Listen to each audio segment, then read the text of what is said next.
Monday morning here on KSJE. Good morning, everyone. I'm Scott Michlin. Thank you for tuning in. 90.9 FM over the air, of course, here in San Juan County in Durango, Colorado. Of course, you can always tune us in at 103.3 FM. And if you're anywhere else on the planet today, just go to our website, of course, and listen, ksje.com. We also welcome our viewers who are joining us this morning. The video is streaming out to the KSJE Facebook page, our YouTube channel, and our Twitter account. So welcome aboard, everyone. We are glad that you are with us. My guest this morning, as has become tradition at the start of each semester here at San Juan College, to invite San Juan College President Dr. Toni Pendergrass into the studio to visit with me. And we know classes will start tomorrow, so we're kind of getting a jump start on our conversation. But Dr. Pendergrass, good morning and welcome back to KSJE. Good morning, Scott. Thank you for being here. Oh, my pleasure. It is Martin Luther King Jr. Day here, of course, on campus, and I know there's a number of events going on throughout the community for the Martin Luther King Jr. Day of Service, including one happening here on campus as well. So it's kind of cool that the college is part of this. Yes, we're happy to be part of it each and every year. Yeah, so very good. So there are some people on campus today, even though campus is kind of officially closed. Right. But we're doing some things. But we're ready for students to return tomorrow. Absolutely, we're ready. And it looks like, I know from some of the unofficial numbers you were telling me before we came on the air, enrollment is looking pretty good so far, right? Yes, it looks great. We built our budget on a 3% increase for the year, but we're projecting that we'll be 5 to 6% up. That's what we were last semester, 5% up in head count and 6% up in credit hours. Our numbers are looking really good right now. Very good. And I know it's a little early to really kind of think that they're going to hold, but hopefully they will. And yes, they're certainly higher than what you were budgeting for. Yes, and as part of our funding formula here in the state of New Mexico, our enrollment is based on how many students are here at the end of the semester. That's why we're a little bit careful to make some early projections now, because it really matters what we do with the students throughout the semester and make sure that they are retained. Right. And I think it would also answer, too, why there's so many services and groups and associations to help students to succeed in their classes, so they're still here at the end of the semester. Yes, we try and provide comprehensive wraparound services for our students so that they have every opportunity to succeed, finish their classes, and graduate. Very good. Well, I know I'll be teaching 2 classes beginning tomorrow, and I'm looking forward to it. The rosters look pretty full for my classes, so great. I think I'm that's sure a good sign. You have a good following, though. Well, I hope so. I don't know, but thank you for that. I wanted to start off by talking a bit about what you mentioned at our convocation for faculty and staff last week here at the college, and part of that was the recent approval of the bond issue, the local bond issue by voters here in San Juan County that's going to really help do a lot of things here at the college. Can we talk about that for just a moment? Sure, I'm happy to. We'd like to thank everyone here in our community for supporting our local and state bonds and our library bonds, which all benefited San Juan College. At the local bond level, we had 4 projects that we proposed. The first one is the relocation and remodeling of our physical plant. And this will be able to place it a little bit exterior, or on the exterior perimeter of our campus, and the building has a very low index, is what we call it, for a facility condition index, and it really needs to be relocated and renovated. So we're really excited that we will be able to have a new building for our fiscal plant personnel. They work hard each and every day to make sure we have pristine facilities, and they deserve to have an acceptable place to work as well. Right. And the next item is we're really excited. There's been a local group called FAST that's really worked with us closely to develop a bike park on our campus closer to the elementary school across from Heights. You can see that, and it's used quite extensively. It really is. Every time I drive by it, it seems like there's Right. someone out there. But yeah, and So, this is kind of near Heights, as you mentioned, but kind of that 30th Street College Boulevard intersection, that end of the street. Exactly. And we would like to add a pump track, which we've been told will bring individuals from all over, from quite some far distances, to see our pump track and experience it. So we're excited that we know that the city and the county have had the priority of outdoor recreation, so we wanted to add that amenity to our community. And this would be, again, developed by the college, but available to community members to yes, use. Absolutely, free of charge. Nice. And then we'll have some areas where they can, picnic tables and chair or seating and so forth. Gotcha. So a little, even more than what's already Sunshade. there. Yeah. So nice. And then there's also some improvements to the theaters. Yes, they will have new rigging and fire retardant curtains in our large theater, the Henderson Performing Fine Arts Center, and then our Connie Gotch Theater as well. That's important. And last but certainly not least is some improvements and additions over at the HHPC. Yes. That gym is used heavily for pickleball, basketball, volleyball. And this gives us the opportunity to host tournaments, but also we have like the Veterans Stand Down each year, Halloween carnivals, but then having retractable bleachers will allow us to do a lot more in that space. Right, and that's what that and will... the community members do Sure, more. Very true. And I think I recall another conversation that retractable bleachers were part of the original plans for the gym at the HHPC, and with budget issues, that was just didn't get into the final gym, basically, but now Right. it's able to be added. Yes, and we're so thankful to our entire community for supporting these bonds. Right, and I know they're not cheap, retractable bleachers or any of these projects, really. No. All of these projects together were about $7 million, and the bleachers were $400,000. Right, and you got a first-hand look at just how popular pickleball is over there at that gym not too long ago, as I recall. Yes, we're having a pickleball tournament That's right. later this month. The foundation is sponsoring one, and the last report I heard, they already had 85 people enrolled in the advanced levels of the brackets. We don't have a beginning level bracket because we didn't have anyone enroll. So You and I could sign up and maybe Yes, do pretty well. I don't know. You'd probably win. I don't know. I don't think so.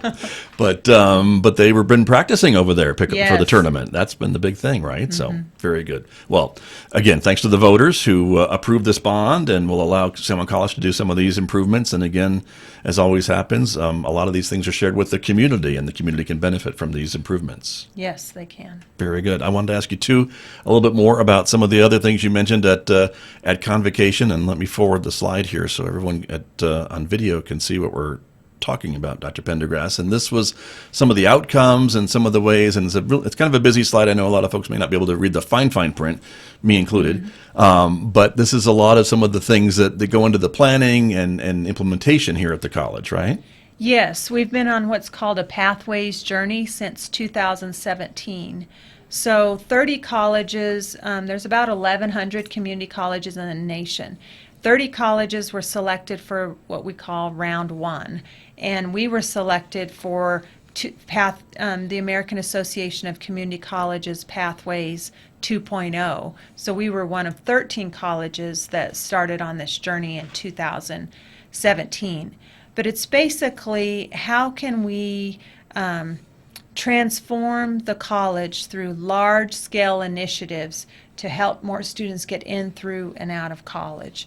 And so we've been on this journey, and we've implemented several things at the college that has helped improve our performance metrics. But if you're kind of glancing at the model online, there's some essential conditions that you have to have at the college in order for these things to be successful. So, of course, one of them is strong change leadership throughout the institution, a commitment to using data, a lot of engagement with all the employees and students throughout the institution. Also, a technology infrastructure, a strong one. And then you have to have support at the trustee level and throughout the organization. So, and a commitment to professional development. So that just kind of gives you an overview of some of those essential conditions. And the four main components of the model is to clarify the path. So help students get on a path, help them stay on their path, and ensure that they're learning. So we'll kind of talk about some of the initiatives that we've used maybe in a few minutes. Yes, right. And it kind of goes back to what we talked about at the very beginning, which is kind of that hope and assurances that students will complete their classes that they come here for. When we talk about enrollment numbers, and all this is designed, I think, to help achieve that as well. Yes, absolutely. Keep students here, keep them going to classes and on that path, and maybe help them find the right path as well, I guess, if they're not sure what they want to do. If they're undecided. Right. And so that's, I think, another new idea. So here are the strategic directions, that the college is looking at in our strategic plan, I think, for the next, at least prior to this year, and we're moving forward, right, building off of this. Right. So these were our 4 strategic directions for our last strategic plan, but our pathways work really focused on that first strategic direction, and it was to have an agile and responsive business model to help students with their learning, their completion, and employment. Right. And being able to match them with the current conditions, I guess, too, right, that we find in the community. Exactly. And so that's where we're coming from. And so with that, the Pathways project then kind of continues. And so let me forward that on here with his kind of reducing degrees to 60 credits is the first bullet on this slide. Right. So these are some of the things that we've done since 2017 to transform San Juan College. So the first one is, over time, students have historically not been able to complete a degree or certificate on time, and I always wondered, why is that? Well, when we looked at our degrees and programs, we would add a course here or add a credit here, that you could not complete them on time. So we kind of worked with our faculty and staff to kind of right-size all of our degrees and certificates so they can be completed on time. That was the first thing. The second thing, and the idea being pardon me for interrupting, but maybe in about 2 years is the kind of the idea, right? If the students take that full credit load and they're able to complete that degree in the 2-year period. Yeah, if they're taking about 15 credits a semester, they should finish on time. Right. And I know there are a lot of studies that say when students maybe don't take that full 15 credits or don't complete in 2 years, some of them have a harder time sticking with it, or maybe they have to drop out and think they're going to come back, but maybe they don't come back. Right. All of these things happen. Life happens.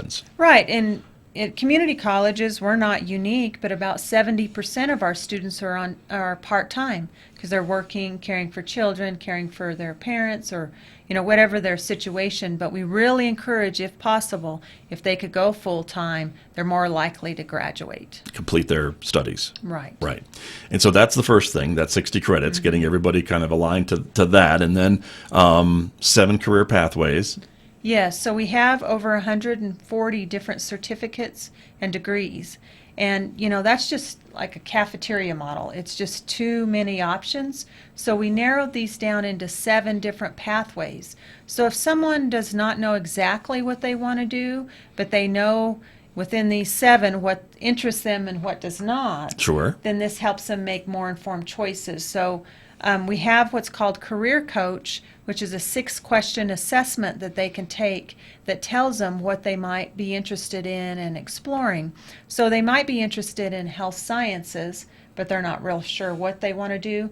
Well, in our Student Success course, our first-year experience course, we kind of tell them about all the different, and we have guest lectures that tell them about all the different careers in that area, and it helps them narrow down a decision. Got you. And I guess if they're along that pathway and they're going towards one degree or certificate program, but maybe they see something else over like adjacent to the path, it's not a big leap to follow that new, on that same pathway, I guess, that new track. Right. And for example, like in health sciences, they've worked really hard to try and make sure a lot of the programs have similar prerequisites, similar application dates, so that if they don't get in one program, they might be admitted into another selective program. Right, and still be interested in that. Right. Because of the path that they've chosen. Exactly. Right, there you go.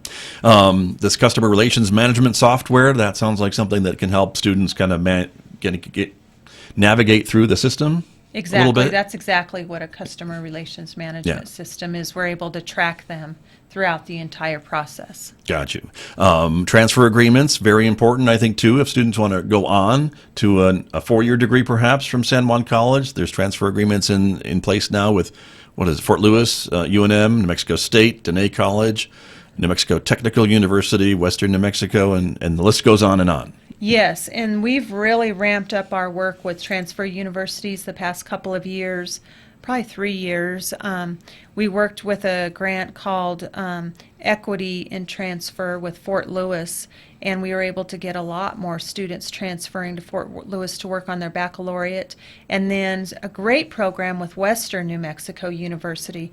A large portion of our students are transferring to Western, but what's unique about this program is what the president of Western placed an advisor here on our campus to help students that want to transfer, period, even if they don't transfer to Western, and they pay the salary of that individual. So that's helped a lot. And then we started a teach-up program that helps students that are interested in teaching careers, and we work with them, and then when they transfer to Western, those classes are taught at San Juan College. Oh, great. And so they don't have to leave home to get a teaching degree. We received funding from the state legislature to support this. We put in a request, and it was for 40 students a year for 3 years. And we actually have already had 140 students as part of the program. Wow. I guess that tells you how popular it is. Yes. And how needed it is in the area as well. So congratulations. And we worked really closely with all of our school superintendents to kind of design it. A large portion of the students are educational assistants or substitute teachers or individuals that are in high school that want to become a teacher or are unemployed or underemployed Got you. individuals. I know that's really important for students that are coming to San Juan College, because it is, a great place to start your higher education, but they want to transfer and to know that all those credits that they take here are going to count at the other institution wherever they're going to go, and make sure that they count towards that advanced degree. Yes, and it's wonderful when you have a great relationship with the university, because everything will work closely together to make sure everything counts. I was just visiting with the director of the Teach Up this week, or last week, and she said that that several of the students in this semester's cohort she had met with several that were custodians or bus drivers that never thought that was an option for them to pursue a bachelor's degree in teaching, and they were so proud to be part of this program. How great. Very cool. Well, that's what it's all about, isn't it? I think that's why we're here. I know you tell the faculty each and every semester how proud everyone is of the work that's being done here with students each and every year. So that's wonderful. The 8th grade Career Pathways Expo, I know, in the fall, I think, for 2 days, the hallways outside the radio station and elsewhere on campus are filled with 8th graders visiting campus and learning about some of these pathways that they have to choose from. Yes, and last fall I visited with the dual credit coordinator and the associate vice president for learning. We visited every principal and counselor in the schools, and that was their number one request, probably post-pandemic, was, can you bring the Career Expo back, where we can take all the 8th graders in the county on to San Juan College's campus to explore pathways, and then our employers come at lunch and visit with them as well. So it's a great day, and we'll probably talk about this later, but encouraging that college-going mindset. Right, getting the kids thinking about that. Right. Early on, very true. I do want to move forward a little bit from this slide, because we are kind of running short on time, and there's still a bunch of stuff to talk about with you, Dr. Pendergrass, this morning. So let me do that and go to this is a map that kind of shows the schools that are on this pathways journey, right? That are using some of this, and it looks like we're the only dot in New Mexico. Yes, we're the only Pathways College in New Mexico, and as I mentioned earlier, we started in 2017, but since 2015, there's over 400 colleges in the nation that are part of state or national formal pathway initiatives. Gotcha. Very, very good. And then we have the rural guided pathways, and that is something that's a little bit different, right? And so again, in our area, it's a rural area, and so this is important to differentiate maybe a little bit, right? Exactly. Got you. And so talk to me a little bit about this slide that we're going to show here in just a moment. This one's about, again, the pathways as we get it moving forward here. Yes, so the National Center for Inquiry and Improvement is leading the work with rural community colleges, and it just talks about they really believe in large-scale improvement. Implementing pilot projects, we've kind of learned over the years, it just takes forever to get them across an institution or organization. They believe that you start with evidence-based, large-scale improvements to move the institution forward, whether that is regarding changing your policies or programs or services. Got you. And he gets it, I guess, implemented maybe faster? Yes, Than much faster. Than in the old way. Right. I guess from what we're talking about. Very good. All right, let's move on to the next one here and take a look at this rural CC Leader Series. And so take us through this slide. Sure, absolutely. So I was asked to be part of a rural community college leader learning community, and we really talked about the unique opportunities and challenges of rural community colleges. And as a result of this work, we're still meeting, but there's been 6 briefs produced about different issues that are important to us. So I provided that resource to our employees. Got you. And these are on the slide. And just for the radio audience, I'll read through them real quickly for them. But creating a college-going mindset, as you mentioned, acting boldly to build financial solvency, cultivating partnerships to support students' basic needs, diversifying faculty at rural colleges, redesigning advising and support services, and then collaborating to create regional economic opportunities.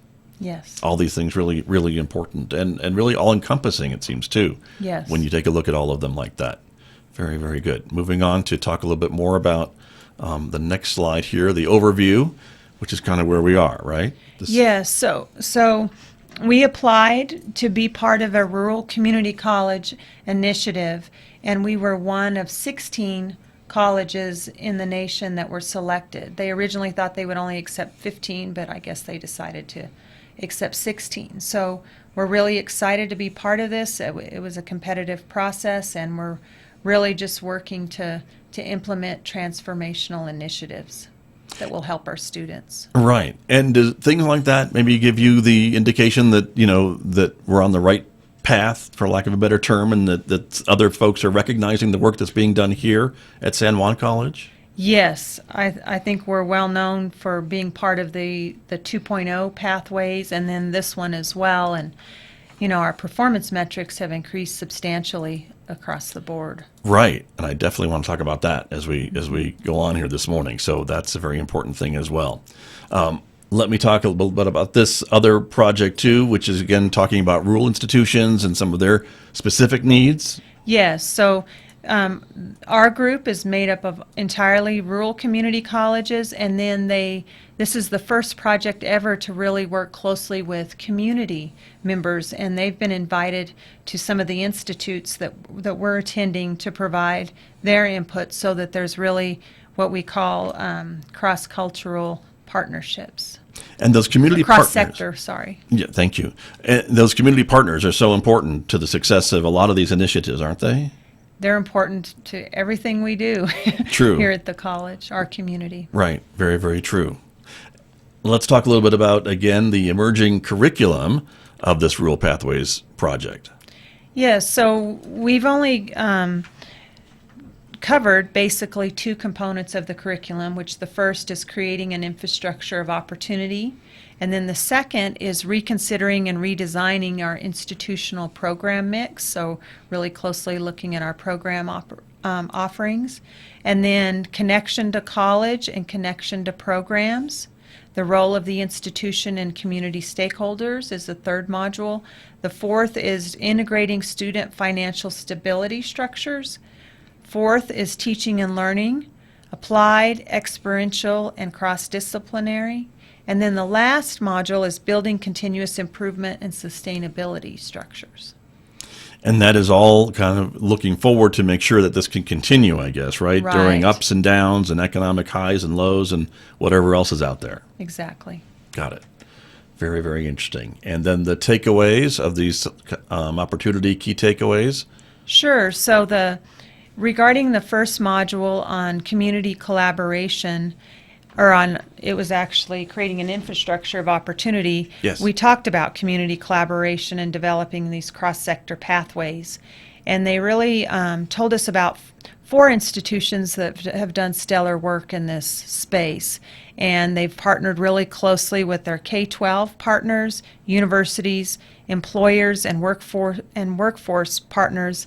And then the community college really needs to be the driver for this type of work, but we learned about some innovative things that have been done in, for example, dual credit, or with making sure there's a seamless transfer, or that all students have some type of work experience before they graduate. Right.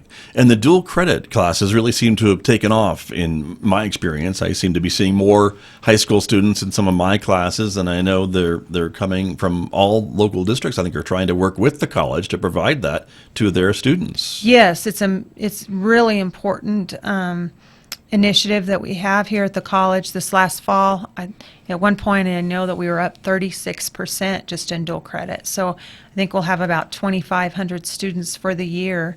And for the listeners that aren't aware, students can take a class and they can earn both high school and college credit, and the course is free, and the textbooks are paid for by the school district. Right. So parents are saving some money. A lot of money. Even as affordable as San Juan College is, it still adds up. And, it's a great opportunity for students. They don't have to take a standalone test at the end of a course to determine if they'll get college credit for it or not. Right. It's just their performance throughout the course. And as we've mentioned, chances are those credits will transfer to whichever institution that student decides they want to go to after they graduate high school. Yes, we prefer they come to San Juan College. Of course. But yes, there's a general education Common Core curriculum that is transferable throughout our state and in other states. We're part of a WICHE passport, and different colleges and universities sign up for that, and you can transfer anywhere within the western United States that's part of that, and they'll accept your credits as well. Gotcha. And we're a member. Okay, very good. That makes a lot of sense. Some more key takeaways here, again, from this infrastructure of opportunity? Yes. So what they really talked about is some innovative models that some colleges have used to create a college-going mindset. We learned that some colleges provide every baby that is born in their regional hospitals a gift. They give them a little Lions Bank, which is a piggy bank, basically, that encourages parents to start saving for college. They do a pretend hospital where they teach them about health careers and then teach them other life-saving techniques such as stop, drop, and roll, or teach them about poison control, candy versus pills, and so forth. But then they also do a lot of hands-on work with your elementary or middle school, and then in the high school do a lot of job shadowing and work. Internships and so forth. Sure. And for a lot of our students, I think they are, in many times, first generation college students coming from their families. And so maybe they can't ask mom or dad about their college experience because they don't have it. Right. And we just want more and more people to realize that college is a reality for them, and we will help them be successful. Right. Very true. These are the strategic directions now moving forward from 2023 to 2027, and they're a little bit similar but a little bit different from the last ones. Right. We have pathways initiatives embedded in all 5, but just to kind of highlight what they're about, the first one is really about partnerships with our K-12 partners, our universities, and our employers. The second one is really helping students earn short-term credentials. So if they need to get back to work very quickly or get to work quickly within a short time, we can help them do that. But we'll build structures where they can come back at any time and further their education for more credentials. And then helping them really document what they're learning so they can demonstrate to employers what they know and what they know how to do. And then we want all students to have some type of work experience, whether it's an internship, apprenticeship, service learning. I know you do a lot of service learning with your students, Scott. Right. And then the third strategic direction is making sure that we continue to do great work in the classroom with the students. The fourth strategic direction is making sure that we have a really diverse and we're focused on equity and inclusion in all that we do. And then the last one is really just making sure we have the resources we need to advance student success. Right, and that's human, financial, and technological and physical capital to advance those students. But that covers a lot of things here at the campus. Right, and then if we accomplish all of these things, we'll have prosperity here in our community. Right. I want to end on a couple of other slides, Dr. Pendergrass, that really talk about some of the data that you have mentioned, of course, also that help drive many of these decisions that are made here at San Juan College, and just some of the success stories that I think is great to share with the community, including this slide right here, which is just an amazing statistic.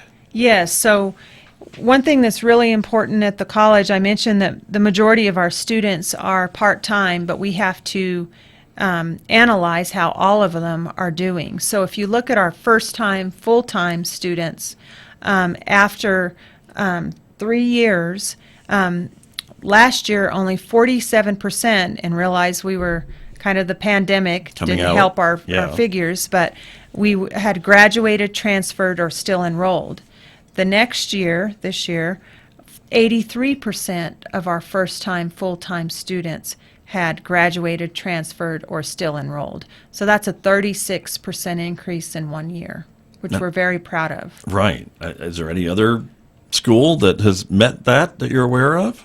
I don't know. I would have to look at our peers and Okay. aspirational peers to determine what their metrics are in this space. That seems like a pretty big jump. Yes, huge. Though, obviously, I was shocked. and something to be I had proud to of. go double check it. Right, right. Well, congratulations. And that that's that all of equals hundreds of students, does it not? Oh, yes, absolutely. Yeah, so that's wonderful. And last but certainly not least is this graph that I want to share. And maybe fans of us, Dr. Pendergrass, have seen this before because we talk Yes. about it every time, and with good reason, because in the yellow line of this bar graph is kind of the goal, and the purple line is what the college has actually accomplished. And as folks maybe can see, and if you look carefully, I believe every year the college has surpassed the target on this graph. Yes. We set a target of increasing our number of graduates 5% per year. And each and every year we've surpassed the target. We've actually increased our number of graduates about 9% per year. And I was thrilled that last year we had the second highest in San Juan College's history. Right. In number of graduates in 2022.